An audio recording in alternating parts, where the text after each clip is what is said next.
Welcome to Week 5 of Prospect Basketball Weekly, sponsored by Buffalo Wild Wings. I'm your host, Paul Evers. I am joined once again by Coach Camaradella. Coach, thanks for joining us once again. Nice to be back, Paul. So let's first talk about last Friday's game against Wheeling. You guys pulled out a 50-26 victory. Obviously a great East victory, but what do you take away the most from that game? I think the biggest thing we've been focusing down the stretch here, we've been lucky enough we won 9 of 10 games, and a lot of it has been with our defense. And talking to a couple of reporters this week, in our losses this year, we've been giving up on average about 70 points. And in our wins, we've been giving up about 43 points. So the difference is as black and white as it's been in our entire time here. And I think defensively, that Wheeling game, we actually shut them out for a quarter. So the entire second quarter, they didn't score. I know it's something our guys are very proud of. And it's something we'll look to try and do again here moving forward.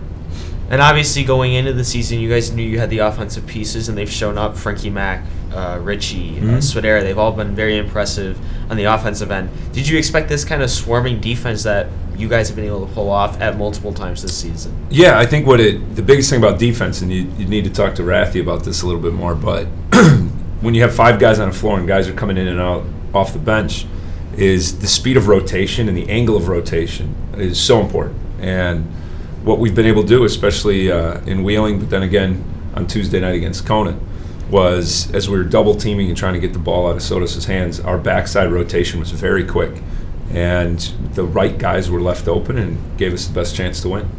All right, Jack, maybe let's get Coach Rathy to break down the defense one of these weeks. So obviously great East matchup against Wheeling, but let's go to the very anticipated matchup against Conant. Yeah. What was winning that game like to beat Conant at home? Yeah, the home court always helps. Playing at Gene Walker, we think it's a great home court advantage. We always play well here. But when it came to Conant, I think both teams know each other very, very well. Going back, we split with them last year. We won early and then lost late in the MSL final. This year we lost early and now have won here in the midpoint of the season. The thing that you should really look at is going back to the MSL title game last year, 8 of the starters are still playing from that game last year. And so the knowledge that both teams have about the skills and abilities and structures of both systems, both teams know what's going on. And so it's much more about execution. Both teams are going to bring forth effort. Both teams are highly skilled. But we really felt good about our game plan and just really proud of our guys. They hit shots when they needed to. We didn't turn the ball over that much. And when it came down to it, we executed and held Sotos to, I think, his lowest point total of the season. And then speaking of knowing each other's skills so well, you guys had Grant Zelmer on the court, starting once again, and he was on Sotos to start.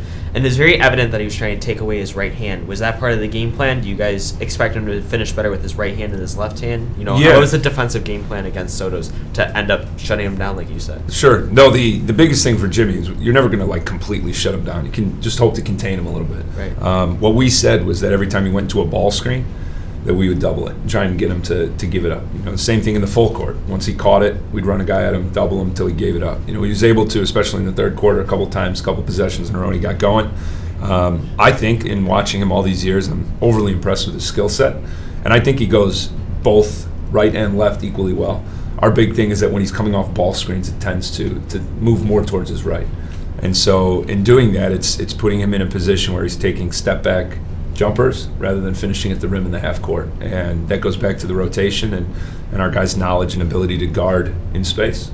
Now, heading into the week, looking at the Daily Herald area teams, you guys are ranked 18, Conant 3, and also the leader of the MSL West, Fremd at 2.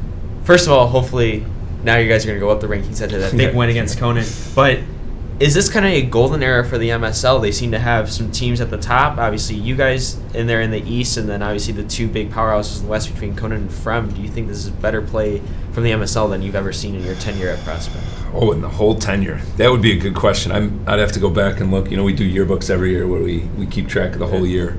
I can speak to this year that the teams, the depth of the teams, of the 3 you mentioned between Fremd, Conant, and ourselves, it's pretty evident that we can play with a lot of different teams. I remember the weekend that we beat Stevenson. Fremd went into Notre Dame and beat them. It's a hard place to play, And then Conant went down to Bennett and beat Bennett at Bennett. These are the type of games that MSL teams are winning this year. So when we start to look at, for example, not to get too far ahead of ourselves, the sectional, I think the MSL will be well represented in our sectional, and I think all three of those teams have a serious chance. All right. Thanks, Coach. Yeah. Obviously, won't see Conant or Frown until possibly the MSL championship game. Yeah. So you guys got that to prepare for. But first off, you guys got games against Elk Grove and Hinsdale Central. We will preview those later on in the show. Next up is player guest David Swidera with Jack Ankeny.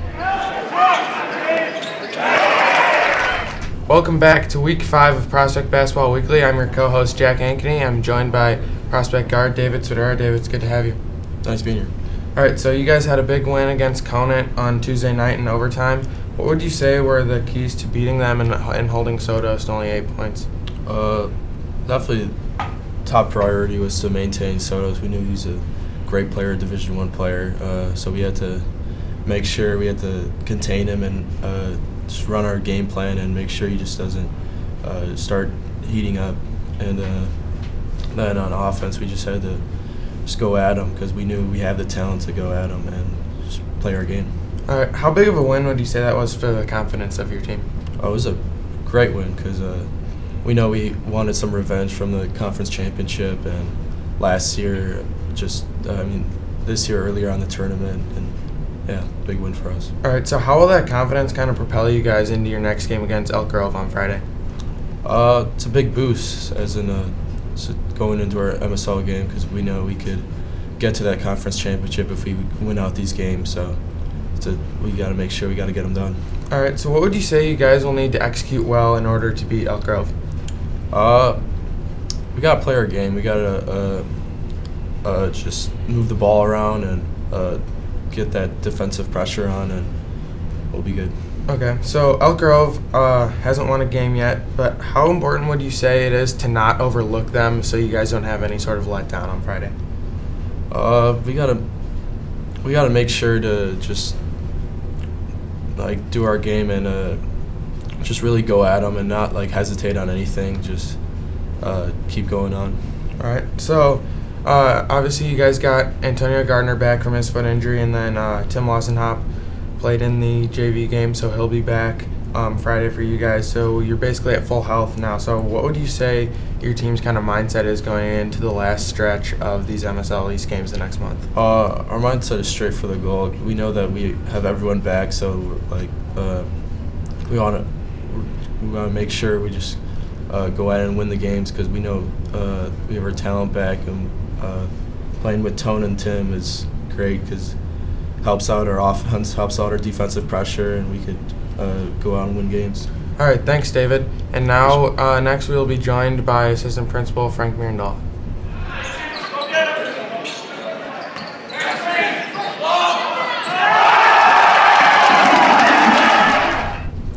Welcome back to Week 5 of Prospect Basketball Weekly. I'm your co-host, Jack Ankeny. Now I'm joined by Assistant Principal Frank Mirandahl. Mr. Mirandahl, it's good to have you. Thanks for being here. Yeah. So in your new job as assistant principal, last year you coached track. How would you say you still try to stay involved with the sports of Prospect? Yeah, I think it's important to have not just the administration involved in athletics and everything our school does, but just staff members in general. Supporting our kids, supporting our coaches is really kind of an important thing. You know, kind of the fun thing about my role this year is that I've been able to see a lot more sports, see a lot more kids in action, which has been a phenomenal experience for me. Whether it be heading down to the state tournament for boys and girls golf, whether it be even with our fine arts program, going to Macy's to see our band perform in New York. It's pretty impressive to see the amazing things our kids do day in and day out. And as far as staying involved in athletics, it's one of those things that in a school, it teaches so many life lessons and reveals so many character traits that it's essential for the co-curricular element of our building. All right, so how do you describe your involvement with the Prospect Student Section in the U or the Underground? Yeah, the Underground is a phenomenal organization. It's really kind of a student-led organization. And my role's kind of changed right now as I've kind of come into my new role this year and really seeing kind of Mr. John Kaminsky and Mr. Brock Collins kind of take a little more ownership over it. But still kind of helping kind of guide the direction of the student section, but kind of be a little more of a facilitator than hands-on. But the big thing about the Underground, it's really more about the student leadership more than who's in charge of it with the staff. Because when we have great student ideas, great student involvement, unbelievable things happen. And really the Underground got a lot of its kind of flagship event from student-generated ideas. So the more students involved, the more students are passionate, the better that's always going to be. All right, so kind of building off that student involvement, how important would you say it is for them to have that kind of school spirit in supporting the basketball team? Yeah, basketball is one of those community events. Basketball is one of those things where people from the community will come out, even if they have no interest in the school or have no connection to school, it's still Prospect High School's basketball team. And so no matter what, you're always going to kind of have that community interest, but also having that general school interest. It's something that's kind of high profile and opportunity for kids to come together on a Friday night or a Tuesday night or a Saturday. And so it's always kind of a great unifying event as we kind of move into the winter, when sometimes it's hard to get people rallied and excited about different things going on. All right, so how would you say having such a good basketball program the last few years has impacted the school? Yeah, it's been amazing to see kind of our student athletes continue to gel and continue to kind of grow as a team. But as a school, I think their classmates rally around that. They see kind of the hard work, they see kind of dedication, and they see the mindset that has been kind of facilitated by Coach Cambardella and Coach Rathy. And people really kind of believe in what's going on. They believe in the mission, and they believe in the teamwork. And so it's easy to kind of jump on board. All right, so now kind of looking at the team as a whole, what would you say kind of impresses you the most about this year's team? Yeah, it's kind of interesting. I got the opportunity to kind of work with some of these guys earlier in the winter here, and really kind of see the way in which they come together when things get tough. They've had a lot of games come down to the end, and one of the things I'm impressed with, where some people say, oh man, the game got really close to the end. I'm saying, man, these guys got really close at the end when it really mattered the most. Because sometimes you get games that really get close, the team starts to divide, and the team starts to kind of go separate directions. And really, when you look at these guys in timeouts, you look at these guys on the floor, good, bad, or indifferent, they try to rally around each other. And they pick each other up really, really well. And those are all essential characteristics really going to kind of manifest itself to hopefully something special as we go down the stretch here. There's no guarantees. Close teams don't always win games, but close teams always have great experiences, without question. All right, thanks, Mr. Mirandola. And now Paul Evers will be joined by head coach John Cambardella. Thanks.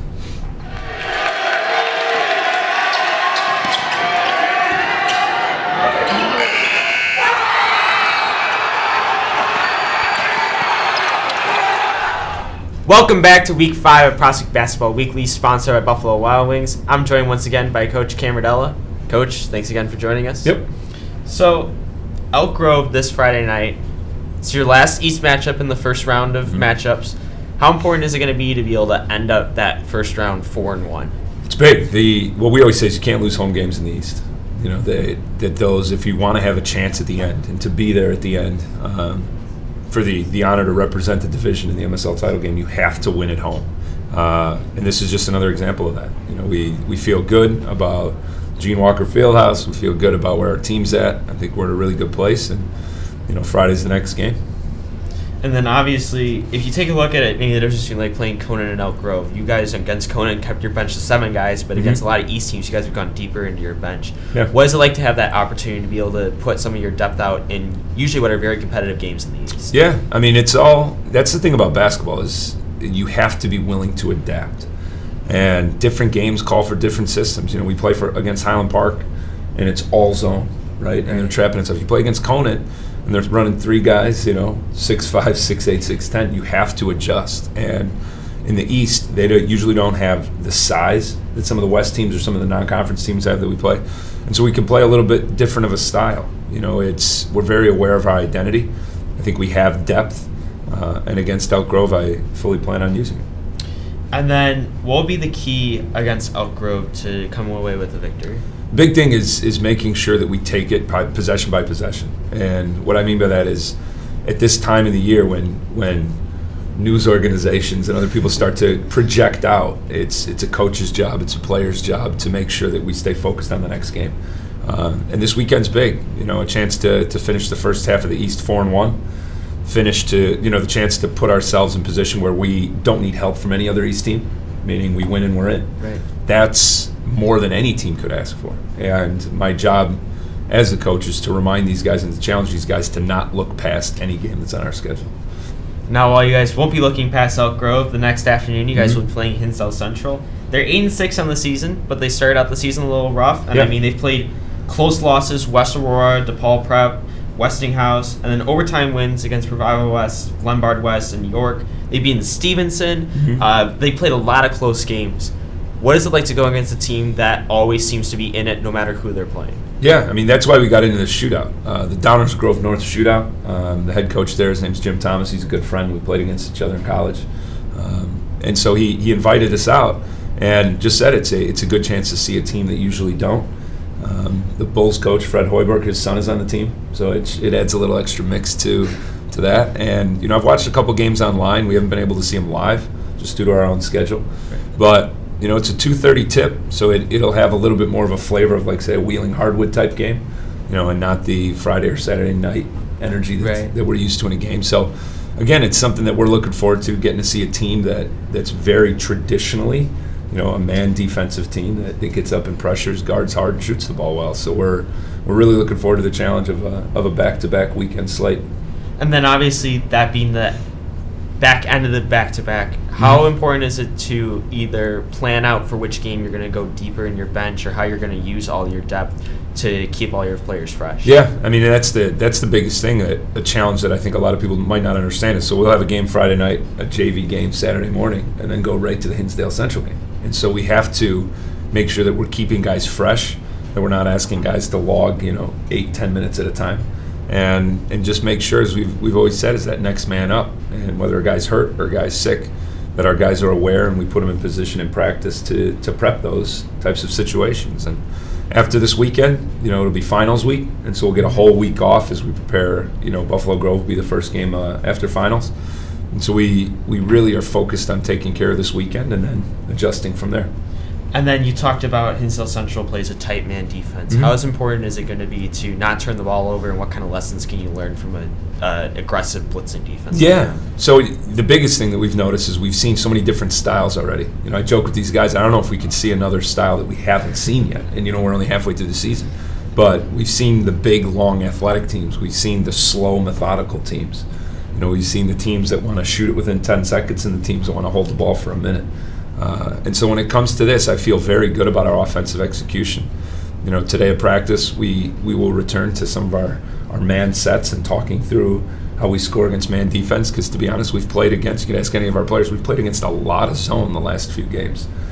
From Deerfield to then Wheeling to then Conan. I mean, it's a lot of zone defense we face, so we got to really be prepared for the next couple of games, and prep for our man offense. All right. Thanks, Coach. Yeah, we will see you next week. This has been Week 5 of Prospect Basketball Weekly, sponsored by Buffalo Wild Wings. I'm your host, Paul Evers, and for Jack Ankeny, we will see you next week.